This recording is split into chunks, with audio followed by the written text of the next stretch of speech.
Bonjour et bienvenue pour cette 243e édition de J'irai lire des comics chez vous, l'émission qui vous parle de VF, des meilleures sorties en version française, de vos albums préférés chez vos éditeurs préférés en version française, avec des bouquins que vous retrouvez un peu partout, le libraire en bas de chez vous, Cultura, Fnac, Amazon, originalcomics.fr bien entendu, etc.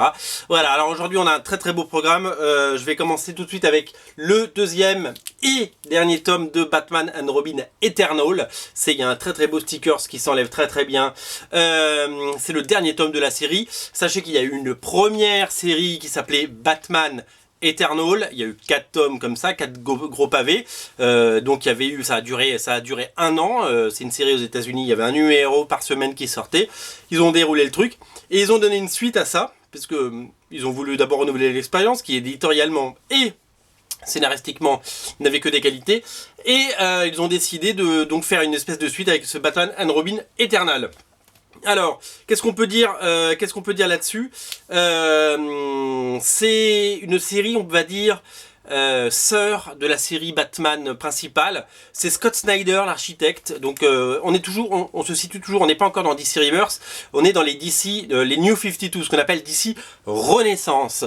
Donc, à partir de là, donc c'est une série qui fait écho à ce qui se passe, si vous voulez, dans le Batman normal, donc le Batman de Scott Snyder et Greg Capullo, et donc il est aidé par les scénaristes avec qui il a l'habitude de travailler, notamment son jeune protégé qui maintenant vole de ses propres ailes, qui s'appelle James Tynion 4, James Tynion 4, et toute une horde de... Alors il y a Tim Seeley aussi qu'on retrouve beaucoup, une horde, enfin les scénarios sont nombreux d'ailleurs, parce qu'il y a des gens dont je n'avais jamais entendu parler, comme Jackson Lansing, Colin Kelly, Steve Orlando qui depuis a pris du grade chez DC et qui on voit de plus en plus, c'est lui qui va dessiner la nouvelle série Justice League of America qui arrive en février. Ne la ratez pas, elle est dessinée par Ivan Reis. Il y a un Justice League Rebirth, Justice League of America Rebirth, puis un numéro 1. Les deux sortent le même mois, ça va être complètement fou.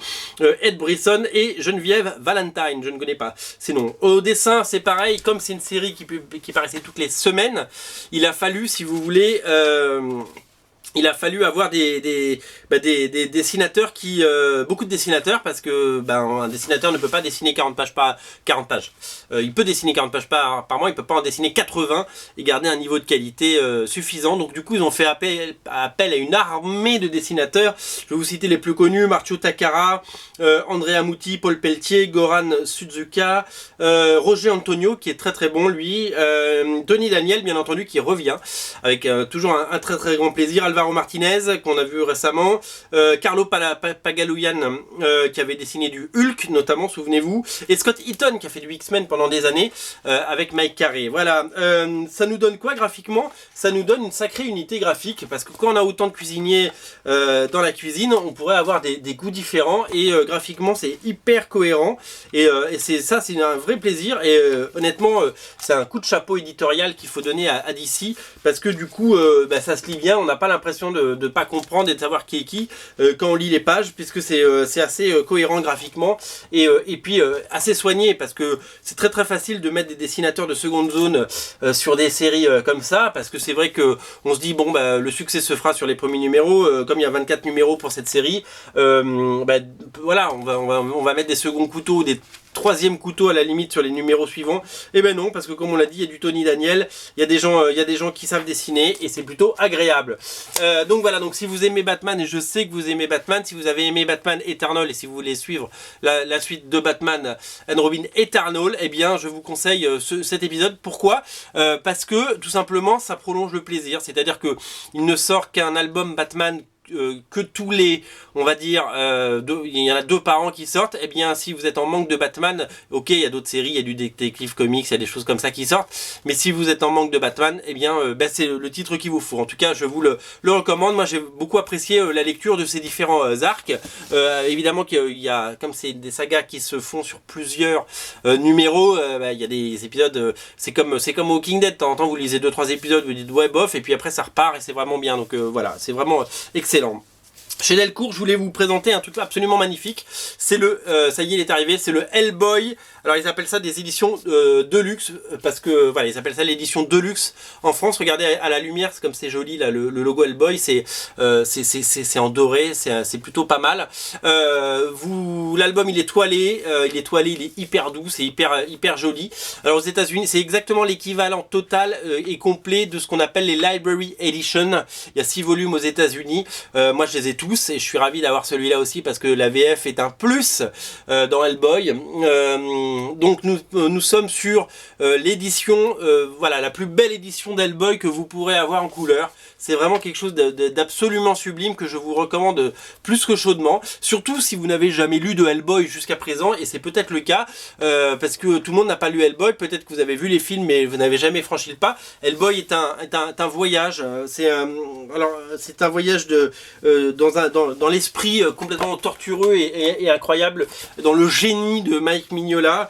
On suit les aventures de ce suppôt de l'enfer qui est arrivé, ce Hellboy, le fils de l'enfer, qui est arrivé dans notre monde et qui va intégrer le bureau des activités paranormales, et qui va devoir combattre d'autres monstres un petit peu comme lui, combattre la magie et combattre des mystères, et un petit peu comme Batman, il va devoir également enquêter sur des choses.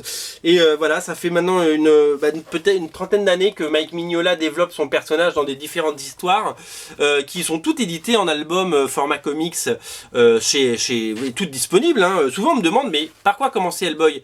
J'ai envie de vous dire, commencez par le tome 1, c'est pas très compliqué parce qu'ils sont tous disponibles. Et si vous avez envie d'avoir une très belle édition, et bien il y a la Library Edition, et ça il faut pas la rater, la Library Edition, je l'ai dans les mains.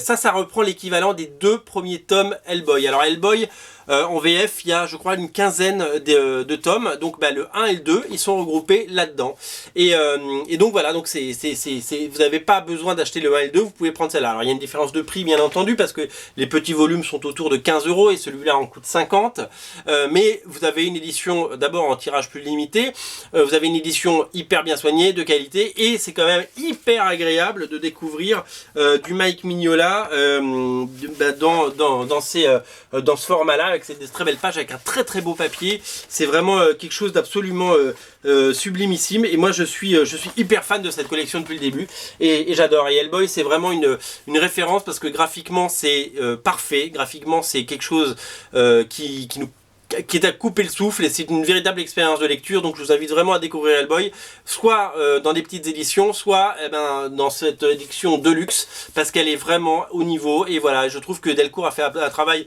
absolument magnifique, si vous voulez, on va dire en singeant l'édition américaine, mais ils l'ont bien fait parce qu'elle est parfaite et qu'elle est absolument identique. Vous avez tout, vous avez à la fin une énorme galerie de sketchs et de dessins préparatoires de Mike Mignola.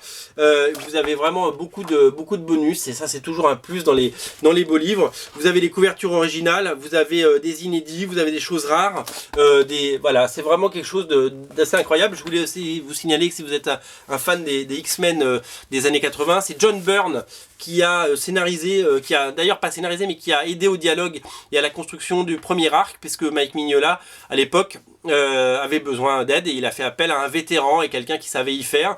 Donc voilà, donc John Byrne est co-crédité sur cet album. Voilà, donc ça c'est absolument sublime, c'est le cadeau de Noël à s'offrir en cette fin d'année, et j'ai rien d'autre à vous dire, sinon sautez dessus, faites-vous un super plaisir, parce que c'est vraiment un livre absolument magnifique. Ça fait écho évidemment, je vous en ai parlé lors de la dernière émission, Walking Dead Prestige Edition, volume 1, toujours en version française. Pareil, c'est un gros volume qui reprend les 2 premiers tomes de Walking Dead. Donc vous prenez le tome 1 et 2 en version à 13 € et vous pouvez vous offrir celui-là, il coûte 25 €. Voilà, et donc on a des plus grandes pages, ce qui est quand même beaucoup plus sympa pour lire, et c'est voilà, c'est enfin une édition digne de ce nom pour ce succès absolument incroyable qu'est Walking Dead. Sachez que Walking Dead, si vous ne le savez pas encore, c'est plus de 100 000 exemplaires au titre. C'est vraiment un carton, et évidemment la série télé y est pour beaucoup, puisque la série continue de cartonner. Voilà, donc c'est les deux belles éditions de Delcourt en cette fin d'année.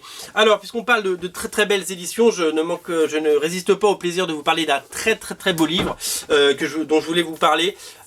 Sachez que va sortir dans quelques jours, et je vous en parlerai certainement dans une prochaine émission, le nouveau chapitre de Sandman par Neil Gaiman, qui s'appelle Sandman Ouverture, et qui a le génie d'être dessiné par J.H. Williams III, le dessinateur de Promethea, le dessinateur de Batwoman, le dessinateur génial qui est là depuis des années, qui a un talent fou. Sachez que donc cette série arrive donc chez Urban, et elle offre aussi à Sandman, on va dire pour une fois, un très bon dessinateur, parce que Sandman, graphiquement, c'est très spécial. Moi, je sais que Sandman, j'ai du mal à accrocher aux premiers épisodes, même s'il y a des dessinateurs que j'adore, comme Sam Kiss, qui dessine. Et pour ces raisons-là, j'ai jamais vraiment accroché. Et je suis ravi de voir que Sandman a enfin un dessinateur hyper haut de gamme comme J.H. Williams III. Il a fait des merveilles sur Ouverture, mais nous en parlerons dans une prochaine émission. Et sachez qu'il y a un très beau livre sur Sandman qui est sorti. Il s'appelle Sandman, les couvertures, de Dave McKean. Alors, c'est un magnifique bouquin, pour tout vous dire. C'était ce bouquin, je crois que je l'ai revendu, je sais plus où il est. Ça s'appelle The Dust Covers en anglais. Ça reprend toutes les couvertures de Dave McKean, qui est un compère de Neil Gaiman. Ils ont fait des livres ensemble, ils ont fait des choses absolument magnifiques. Il a fait toutes les couvertures de là. Alors la série originale de Sandman faisait 75 épisodes. Il a dessiné les 75 couvertures. Mais il n'y a pas que les 75 couvertures, parce que ce bouquin-là va plus loin. D'abord, il y a les couvertures également de la série Sandman Ouverture. Donc ça, c'est très bien. Je vais vous en montrer un petit peu pour vous montrer. Vous savez, c'est un mélange de Dave McKean, c'est un mélange de peinture, de photos, de montage, de collage. C'est vraiment des choses assez hallucinantes. Je vous en montre au hasard. Et elles ont tout un univers. Elles sont toutes d'une poésie folle, et graphiquement c'est toujours absolument génial. Alors c'est vrai que ça fait très années 80, on a l'impression de regarder un tableau un petit peu vieilli. Il y a des choses un petit peu plus récentes. Regardez le travail qu'il peut faire sur des photos. Il est également photographe, il fait des choses absolument magnifiques, et il retouche ses dessins, il retouche ces choses, il les déforme, et c'est toujours absolument magnifique. Voilà le type de couverture absolument classique et mythique que peut faire Dave McKean, qui est vraiment un auteur absolument génial, absolument incroyable.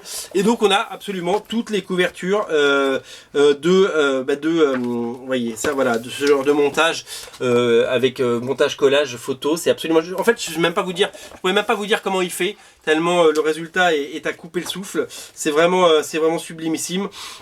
Et donc voilà, alors du coup ils avaient décidé de ne pas s'arrêter qu'aux couvertures de Sandman, parce qu'il n'y en a que 75, et ce livre ne fait pas 75 pages. Ils ont aussi proposé les couvertures d'une autre série qu'il a fait chez Vertigo à l'époque, qui s'appelait The Dreaming. J'ai plein de numéros de The Dreaming, notamment pour les couvertures de Dave McKean. Elles sont absolument sublimissimes également, et elles ont tout un univers, elles sont toutes hyper travaillées. Voilà, ce type est un artiste complet, et les comics et Vertigo et Neil Gaiman lui auront offert la possibilité de s'exprimer pleinement sur un univers, et finalement donner ses lettres de noblesse à cet univers-là, puisque comme je vous ai dit, le dessin était peut-être un peu underground dans les premiers Sandman, et Dave McKean on a fait un objet d'art, tout simplement. Voilà, donc on a les couvertures de Dreaming, on a les couvertures de Sandman Present, qui était une autre série de Sandman. On a les couvertures, je vous montre un petit peu des choses assez magnifiques. Voilà, c'est vraiment un bouquin somptueux. Moi je suis très fan de ça, et je trouve que Urban s'est surpassé sur l'édition française, qui surpasse de très loin l'édition américaine. D'abord parce qu'elle est plus complète, en plus parce qu'elle est mieux mise en page, mieux présentée. Voilà, le bouquin a été complètement repensé dans sa présentation, et c'est un excellent travail éditorial, donc bravo Urban pour cette merveille. C'est un superbe bouquin, c'est un très beau cadeau à se faire et à faire aux gens qu'on aime pour Noël. Voilà, c'est vraiment un super bouquin. Je tenais personnellement à vous en parler. Et comme on parle de beaux livres, eh ben, je vais vous montrer un très beau livre qui a fait l'objet d'une émission spéciale, mais je ne pouvais pas ne pas vous le montrer dans cette émission. C'est tout simplement le livre consacré à Gabriele Dell'Otto, cet artiste qui a tant fait chez Marvel Studios. Ça s'appelle Marvel Secret Work. Ça revient sur toute sa carrière, c'est-à-dire que ça part de 1998 à 2016. On part du début de sa carrière, quand il a commencé à travailler pour ce qu'on appelle Marvel Europe, c'est-à-dire qu'il a commencé à faire des couvertures pour Panini, Panini et Marvel pour le marché européen. Elles étaient publiées seulement en Italie et en France. Il y avait des commandes spéciales, etc. Et il s'est fait repérer très vite. Alors avant d'aller plus vite en besogne, je vais quand même vous montrer quelques pages. Voilà le type de couverture qu'il faisait chez Marvel Europe. Le type de couverture avec lesquels il s'est fait connaître. Faut voir qu'en 1998, ce type avait déjà un talent complètement fou. C'est-à-dire que c'est pas un artiste qui a attendu d'avoir quelques années au compteur pour devenir l'artiste qu'il est. Alors ce dessin, vous le connaissez déjà certainement. Il est absolument sublimissime. Voilà. Et donc il s'est fait repérer. Donc, moi c'est marrant parce que je lisais très peu de VF à l'époque, donc il y a plein de dessins que je connaissais pas quand j'ai lu ce bouquin, quand j'ai commencé à le parcourir, et je me suis dit mais ce type en fait il a énormément produit et je me suis pas rendu compte de l'ampleur du travail qu'il avait pu faire, et donc c'est vraiment voilà, un artiste plus que complet. J'ai découvert des dessins que je n'avais tout simplement jamais vus, que je ne connaissais pas, et je pense que en lisant ce livre vous serez certainement comme moi. Voilà, il a fait beaucoup de couvertures pour les Ultimate, parce que vous savez que c'était l'époque début des années 2000 des Ultimate. Voilà, il a fait énormément de choses, aussi bien à la peinture qu'au dessin, je le prouve. Voilà, de magnifiques illustrations qu'il a pu faire, et donc ce dessinateur qui s'est fait repérer, il a été embauché très vite par Marvel pour faire la série Secret War, et pas Secret Wars, Secret War avec Brian Michael Bendis, qui était une mini-série événement à l'époque, et qui a aussi marqué son époque. Je vous montre un petit peu à quoi ça ressemblait. Voilà, ça c'est les Secret Wars, c'était des dessins comme ça. Donc on a plein de pages de Secret Wars qui sont reproduites, parce qu'il n'y a pas que des couvertures ou des illustrations, il y a également beaucoup de pages qui sont reproduites. Et là on se rend compte aussi que Gabriele Dell'Otto, qui est un dessinateur qui fait beaucoup de couvertures et qu'on pourrait cantonné, si vous voulez, à son travail sur les couvertures. Non, il a fait beaucoup de pages, parce qu'il a fait Secret War, il a fait la série Spider-Man Family Business, il a fait des numéros annuals d'Avengers et New Avengers. Il a été très présent dans les pages intérieures, et il a dessiné des choses qui restent, des dessins qu'on connaît par cœur, qu'on a déjà vu à droite à gauche, et on se dit mais finalement je connais ces poses iconiques, elles sont signées Gabriele Dell'Otto. Donc finalement il a fait des couvertures, il a fait des pages. Ça fait bientôt 20 ans qu'il œuvre pour Marvel, et finalement ce type a fait énormément. Vous voyez, il a fait des couvertures pour Annihilation par exemple, avec Nova et tout ça. Il a fait des choses qui font partie de notre quotidien, si vous voulez, et qui font partie de notre imaginaire, et c'est lui qui les a fait. C'est-à-dire que ça aurait pu être Alex Ross, ça aurait pu être quelqu'un d'autre, non, c'est lui qui les a fait. Typiquement, je vous parlais de dessins que j'avais jamais vu, celui-là je ne l'avais jamais vu. Voilà. Ça fait partie de ces choses qui nous surprennent. Donc voilà, il a fait les couvertures de Secret Invasion, il a fait les couvertures de Secret War, il a fait plein de choses, il a travaillé, voilà, il avait fait la série aussi, souvenez-vous, X-Force Sex and Violence chez Marvel. Voilà, il a été très productif, et voilà, et donc c'est vraiment un espèce de, voilà, ce livre est absolument génial. Il fait 350 pages, regardez comme il est épais, il est absolument magnifique. 350 pages, c'est pas rien. Et ce livre, il est de toute beauté. C'est un véritable cadeau. Et c'est vrai, d'abord ça nous montre toute l'ampleur de ce dessinateur, toute l'influence graphique qu'il a pu avoir, tout le travail qu'il a accompli, parce qu'il a dessiné des centaines de couvertures depuis 20 ans. Et c'est surtout que ce livre est hyper complet, parce qu'il nous emmène jusqu'à l'ère récente de tout ça. Et voilà, ça nous montre tout le génie de ce dessinateur, qui n'a rien à envier finalement à un Alex Ross. Voilà, je voulais vous montrer ce livre parce qu'il le mérite. Sachez que c'est une édition limitée, c'est coédité donc par Marvel, et c'est que pour le marché européen. C'est en version française, les textes sont en français, en italien et en anglais, très important, et ce n'est pas disponible partout. Vous ne le trouverez pas sur Amazon ou la Fnac. Celui-là vous le trouverez principalement sur des sites de vente comme originalcomics.fr. je fais ma pub parce qu'on le propose et que vous êtes déjà très nombreux à l'avoir commandé. Donc faites-vous un gros plaisir, allez sur originalcomics.fr, vous pouvez vous prendre ce magnifique bouquin. Ça pour le coup, on parlait de cadeau de Noël tout à l'heure, ça c'est un très beau cadeau à faire et à se faire, parce que c'est un livre absolument indispensable. Voilà, tout simplement. Voilà, on va s'arrêter là pour aujourd'hui. C'était la combien, 240, je vais marquer ça sur un bout de papier, 243e. C'était la 243e. On se retrouve très vite pour une nouvelle émission. Salut les copains, ciao.